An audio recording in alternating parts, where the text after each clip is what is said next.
आज जी मैं बनाने जा रही हूँ बहुत ही मज़ेदार और बहुत ही आसान तरीके से बिल्कुल bakery style hot milk cake. ये एक टी टाइम केक है, इसे बना के आप शाम की चाय के साथ भी एंजॉय कर सकते हैं और आप दावतों पे भी बना सकते हैं और अभी ईद आ रही है तो ईद के मौके पे भी आप इसे बना के एंजॉय कर सकते हैं।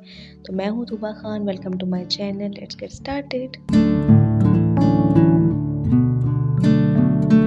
तो यहाँ जी सबसे पहले मैंने एक अदद साफ़-सुथरा बाउल ले लिया है बिल्कुल ड्राई और उसके अंदर मैं शामिल कर रही हूँ 2 अदद अंडे। अब यहाँ पे बेकिंग का रूल है कि जब भी आप कोई भी चीज़ इस्तेमाल करें, बर्तन इस्तेमाल करें, तो वो बिल्कुल साफ़ होना चाहिए और बिल्कुल सूखा हुआ होना चाहिए, मतलब कोई भी बिल्कुल पानी ना हो। और उसके बाद आप जो भी इसमें इंग्रीडिएंट्स शामिल करें, जैसे अंडा या कुछ भी आप शामिल करें, वनीला एसेंस शामिल कर रहे हैं, हर चीज़ रूम टेम्परेचर पर होना चाहिए, कुछ भी ठंडा फ्रिज का नहीं होना चाहिए। सब कुछ पहले से आप निकाल के फ्रिज से बाहर रख लें, उसके बाद आप इस्तेमाल करें। ठीक हो गया? 2 अंडे मैंने शामिल कर दिए हैं और उसके बाद आपने इन्हें बहुत ही अच्छे से बीट करना है। बीटर का आप यूज़ कर सकते हैं, आप ब्लेंडर का भी यूज़ कर सकते हैं। तो हमने इसे तब तक बीट करना है जब तक ये बिल्कुल फोमी कंसिस्टेंसी में ना आ जाए, लाइट वेट ना हो जाए। तो यहाँ जिसे बीट करते हुए मुझे तकरीबन 3 मिनट हो चुके हैं। तो अब जी मैं इसमें शामिल करूँगी आधा कप चीनी। अब यहाँ पे मुझसे ही गलती ये हो गई कि मैंने यहाँ पे पिसी हुई चीनी का इस्तेमाल नहीं किया। बिल्कुल बेस्ट रहता है अगर आप बेकिंग के दौरान पिसी हुई चीनी का इस्तेमाल करते हैं। नॉर्मली आप चीनी को जितनी क्वांटिटी में बता रही हूँ उसे आप पीस लें, तो वो बेस्ट रहता है, क्योंकि अगर आप देखिए कुछ लोगों के पास बीटर भी नहीं होता है, तो वो हाथ की मदद से विस्क कर रहे होते हैं, तो उसमें बहुत टाइम लग जाता है, तो टाइम की बचत भी हो जाती है। तो आप पिसी हुई चीनी का ही इस्तेमाल किया करें, नहीं तो इसमें अगर आप नॉर्मल शुगर शामिल करेंगे और बीट करेंगे तो बहुत टाइम लग जाएगा। अगर एग बीटर है तो मसला नहीं होता है, लेकिन वैसे नॉर्मली प्रॉब्लम होती है और वैसे भी टाइम लग जाता है, तो पिसी हुई चीनी बेस्ट ऑप्शन है। तो अच्छे से इसे बीट कर लें तब तक जब तक चीनी अच्छे से इसमें घुल ना जाए। तो जी अंडे और चीनी को मैंने अच्छे से बीट कर लिया है और अब मैं इसमें शामिल कर रही हूँ 1/4 cup cooking oil. Flavoured oil का इस्तेमाल आपने यहाँ बिल्कुल भी नहीं करना है, नॉर्मल आपने सनफ्लावर ऑयल का इस्तेमाल करना है। उसके बाद फिर से आपने इसे तकरीबन 10 सेकंड के लिए अगेन बीट करना है। तो अब जी चीनी, अंडे और तेल को हमने अच्छे से बीट कर लिया है और अब इसे हम शामिल करेंगे ड्राई इंग्रेडिएंट्स। यहाँ पे सबसे मेन और इम्पॉर्टेंट स्टेप ये है कि आपने जो भी ड्राई इंग्रेडिएंट्स शामिल करने हैं, उन्हें आपने अच्छे से छान के इस्तेमाल करना है, ठीक हो गया? तो यहाँ आपने एक स्ट्रेनर ले लेना है और उसमें शामिल कर देना है 1 कप मैदा। छान के शामिल करने से ये होता है कि जो फ्लावर है उसमें एयर्स आ जाते हैं और वो बिल्कुल लाइट वेट हो जाता है, तो ये बेकिंग का सबसे मेन स्टेप है। उसके अंदर मैं शामिल कर रही हूँ 1 teaspoon baking powder. Baking powder और मैदे को आपने अच्छे से छान लेना है। थोड़ा-थोड़ा करके आपने मैदे को शामिल करना है, छान के शामिल करते जाएँ 2 से 3 दफ़ा में। ये अच्छे से मैदे को आपने मिक्स करते जाना है, एक दफ़ा छान के शामिल करें, फिर आप फ़ोल्ड करें और फिर दोबारा मैदा छान के शामिल करें, मैदा और बेकिंग पाउडर। इस तरह 2 से 3 दफ़ा में ये हो जाएगा। अब मिक्स कैसे करना है, आपने बहुत प्रेशर से चम्मच को नहीं चलाना है, बहुत हल्के हाथों की मदद से आपने बस फ़ोल्ड करना है, इतना कि मैदा बैटर में अच्छे से मिक्स हो जाए बस।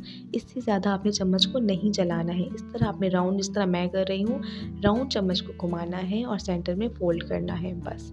इस तरह आपने इसे मिक्स करना है, फ़ोल्ड करना है और आपने किसी भी एंगल से चम्मच को नहीं चलाना है। तो जी मैदे को मैंने बैटर के साथ अच्छे से मिक्स कर लिया है और दूसरी तरफ मैंने फ्लेम ऑन कर दिया है और पैन मैंने रख दिया है चूल्हे पे और मैं इसमें शामिल करूँगी आधा कप दूध। फुल फैट मिल्क का आपने इस्तेमाल करना है, उबला हुआ दूध है ये, ठीक है हो गया?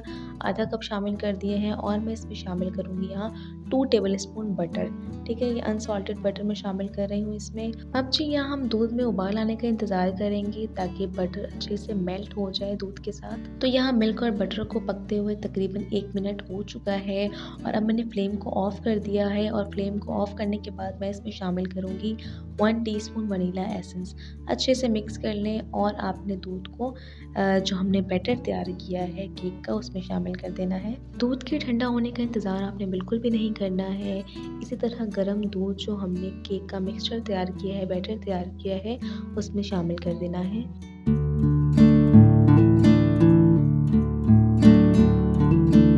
अब जी यहाँ आपने दूध को बैटर के साथ अच्छे से मिक्स कर लेना है।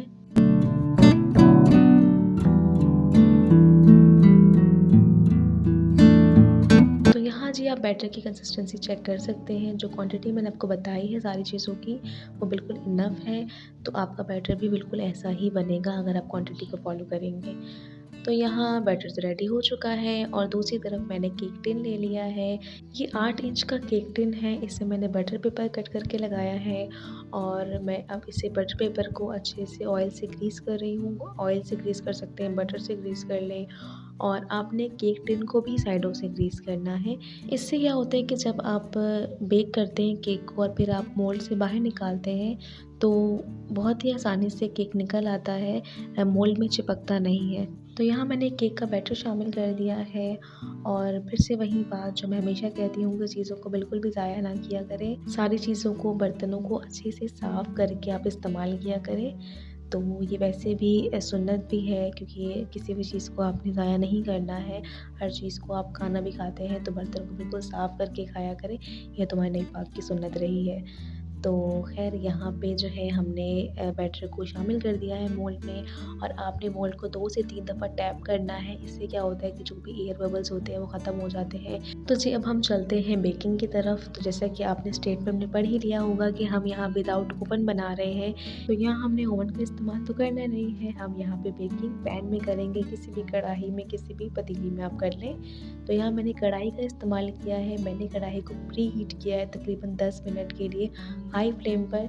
उसके बाद जी आपने उसमें एक स्टैंड रखना है। किसी भी किस्म का आप स्टैंड रख लें, स्टैंड नहीं है तो किसी भी कटोरी को उल्टा करके रख लें, तो ये भी स्टैंड का ही काम करेगा। और फिर आपने केक टिन को इसके ऊपर रख देना है। आपने यहाँ पे इस बात का ध्यान रखना है, जो केक टिन है वो पैन को टच नहीं करना चाहिए किसी भी तरफ से। ठीक हो गया? तो आप जो भी अब जी आपने इसे ढक देना है और फ्लेम को आपने बिल्कुल लो कर देना है। बिल्कुल लो फ्लेम पे आपने इसे 40 से 45 मिनट के लिए बेक करना है। बीच में आपने बार-बार ढक्कन हटा के नहीं देखना है, नहीं तो बेकिंग आपकी अच्छी नहीं होगी, केक आपका ख़राब हो जाएगा। ढक्कन नहीं हटाना है आपने। आपने एक ही बार 40 मिनट बाद चेक करना है। तो मैंने यहाँ पे केक को तकरीबन 45 मिनट्स के लिए छोड़ दिया था और अब ये केक आपके सामने है। आप 40 मिनट बाद लाज़मी चेक कर लें। टूथपिक की मदद से आपने चेक करना है। अगर टूथपिक बिल्कुल क्लियर आएगा तो इसका मतलब है कि केक आपका अच्छे से तैयार हो चुका है, कच्चा नहीं है वो अंदर से। तो आपने इसे निकाल लेना है। अगर टूथपिक क्लीन नहीं आता है तो इसका मतलब है कि आपने इसे 5 मिनट मज़ीद देना है। तो मतलब कि ये अंदर से कच्चा है। तो आई होप आपको समझ में आ गई होगी अच्छे से। तो मेरा केक यहाँ पे बिल्कुल रेडी है, तो मैंने निकाल लिया है। मोल्ड से आपने नहीं निकालना है अभी, जब अच्छे से केक ठंडा हो जाए तो फिर आपने इसे मोल्ड से निकालना है। आपने इसके एजेस को अच्छे से लूज़ कर लेना है और आपने मोल्ड को उल्टा करके 2 से 3 दफ़ा टैप करना है, तो केक बहुत ही आसानी से बाहर आ जाएगा। और उसके बाद जो हमने इसके नीचे बटर पेपर लगाया था उसे हमने रिमूव कर लेना है और फिर इसे कट कर लेना है।